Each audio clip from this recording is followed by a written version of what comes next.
3, 2, 1.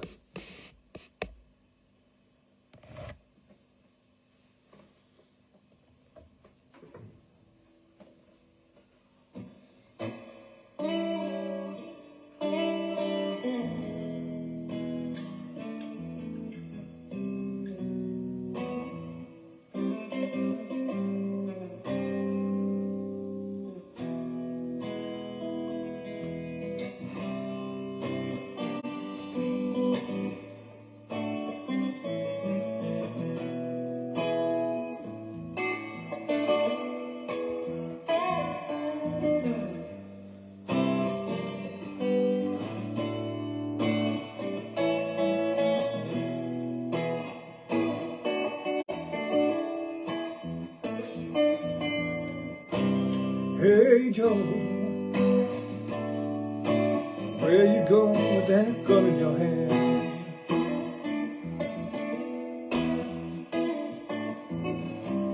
Gonna down shoot my lady. You know I call her messing with another man.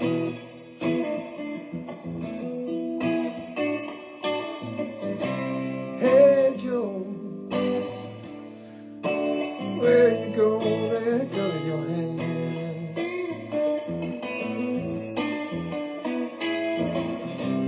Gonna down shoot my lady.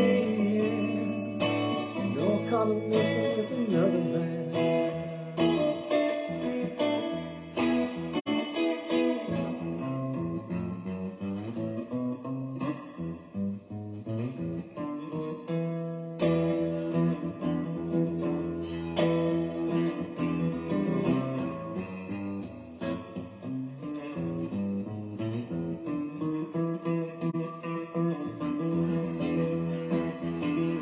Something like that.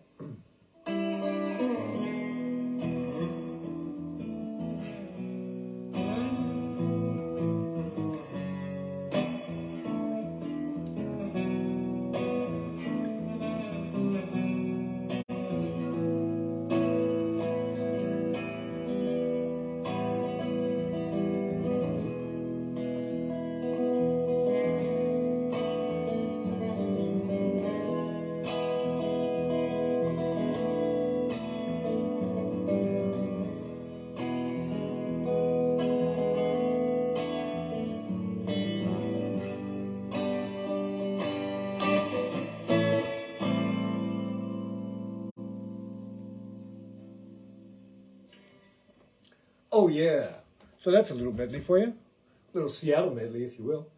James Marshall Hendrix and myself. Hey Joe, which I think is a cover of someone, or Traditional or something. He didn't write that, did he? And myself, Washed Away. Washed Away. So, what's going on? Oh, a little art update? Okay, cool. Glad you asked. So, we've been working on this for the past few days. This is an old painting that started years ago, 2019, November to be exact. And this is called 6 Rue de Guéry. And today I was able to get this zone right here finished. Oh yeah, I had the square centimeterage. See this band at the bottom? That went in pretty quickly. As you can see, it's almost mostly the same color, but there's a lot more variegation in this area right here. So that's why it took a little bit longer. This is how it's going. Some people have been comparing this, my rooftop series, electricpodcast, to Edward Hopper, oddly enough. What do you think? And this one gal I was talking to said, the thing about Edward Hopper paintings is that you can't see into the windows. And then I immediately thought his most celebrated painting is that one with the diner, brightly lit diner, and all you can see is the interior of the windows. And a bit of the street dimly lit outside. But anyhow, I don't think that was intentional. It's just that the way that the light bounces off the glass, makes them opaque. So anyway, this is how that's going. This is the progress I made today. So, I don't know. By the end of the week at the least, geez, takes a long time. So if you're interested in this, do give a shout, because this is acrylic on canvas, on linen as a matter of fact, and it's 30 by 90 centimeters, and I'm going to put it in the gallery, Art 21 gallery, up on Montmartre. Unless you would like to have this for your very own, then you can have dibs, so to speak. Just give a shout. And simultaneously, I've got like 5 paintings in the work now, and many more other ideas. I have a couple other ideas I'd really like to get through, but I want to get these slam them out. I want to get these Toit de Paris rooftop series done. Now, if you saw yesterday's episode, you could see the line work. What I did was how am I going to explain this? So what I did was I made some homemade carbon paper to transfer a detail of this painting behind us, 6 Rue de Guéry. I blew it up using an image editing software, put it on some tracing paper, and then put graphite on the back of tracing paper. And then I was able to go with a pencil over the predefined lines. I don't know if you can see them. Well, anyway, the darker parts is where I overwent with pencil and transferred this image, the darkish lines, onto this prepared canvas here. And this canvas is prepared with old book pages and sanded old book pages and blueprint, or diazotype, as I like to say. You can see the details there, the typesetting and the geometry of the blueprint. And then, Rémi, comment ça va toi? Tu vas bien? Merci d'être venu, hein? And then, so today what I did was I'm going to drop in the sky with, it's going to be transparent, translucent, so that we can see these details shining through dimly, or coming through dimly. And so what I did was I masked off all of this area with this great purple tape that's used for masking in industrial paint jobs, like when you're painting your interior. And it works really well, but it's quite expensive. It's like €8 a roll. So then I just do the contour with that, and then I do the rest with just some, in this case, telephone book pages. Remember those telephone books? Remember those? And comment ça va, Rémi? Tu fais quoi actuellement? and masking tape, regular masking tape. Now, when I finished this canvas, you can see, you might be able to see that sheen on there. What I did was I put 2 layers of watered down PVA, which is polyvinyl acetate, which is more popularly known as white glue, thinned by 50%, and I put it on there sort of like a varnish. Now here I've got some masking tape holding the graph paper on. Let's see, right there. You can see that? Yeah, and so hopefully it won't. It will come off easily, because this stuff, it's just too messy. Like, see, watch this. Here's my fingers. Gonna run my fingers on there. Boom. You see that? Nice metallic graphite on there. So it just mars everything and gets everything smudgy. So I'm going to take that off right now, and let's see if we can do this without any failure. See if it peels off the finish of the canvas or not.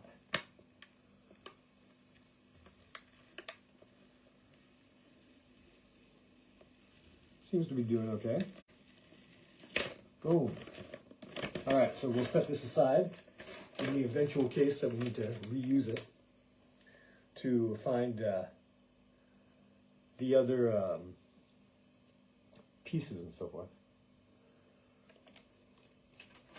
The details, if in any case we need to refine the details. So I will tomorrow drop the sky into here and then take off this masking part and see what happens with that. Okay, so what else is going on? Well, I think that's it for the art update. Rémi, est-ce que tu as des questions pour moi concernant l'art ou la musique ou la vie ou n'importe quelle chose? Sinon,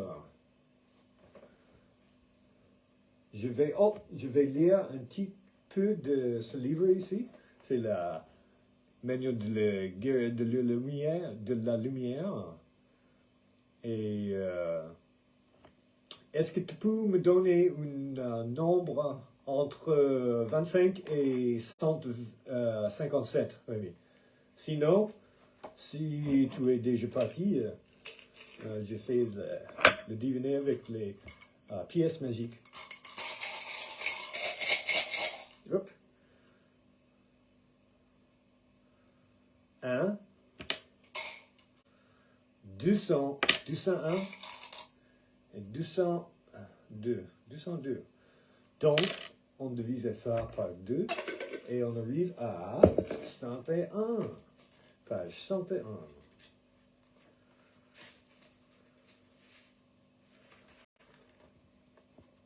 Le guerrier de la lumière ne tombe pas dans le piège du mot liberté. The warrior of the light doesn't fall into the trap of the word freedom.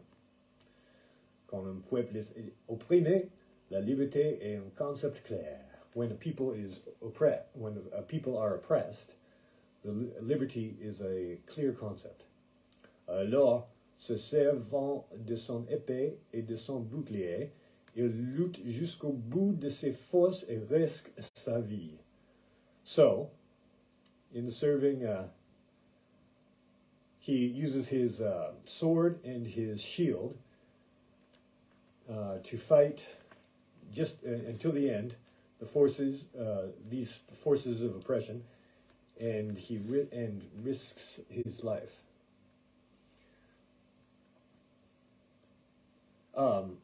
Devant l'oppression, la liberté est une notion facile à comprendre. C'est l'opposé de l'esclavage.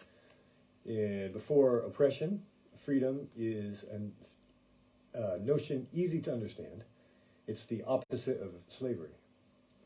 Mais parfois, le guerrier entend les anciens dire, quand je cesserai de travailler, je serai libre. But sometimes the warrior hears the ancestors say, when I cease to work, I will be free. Et puis, au bout d'un an, ils se plaignent. La vie n'est qu'ennui, routine. So, and then, by year's end, they complain, life is nothing but boring, a bore in routine. Dans ce cas, la liberté est plus difficile à comprendre. Elle signifie absence de sens. In this case, freedom, is more difficult to understand. It signifies the absence of sense. Meaning, the absence of meaning. Un guerrier de la lumière est toujours engagé. Il est esclave de son rêve et libre de ses pas. Okay? A warrior of the light is always engaged. He is the slave to his dreams and free of his footsteps, and footloose and fancy free. Voilà, c'est la guerrière de la lumière de Paulo Coelho. C'est notre parable du jour.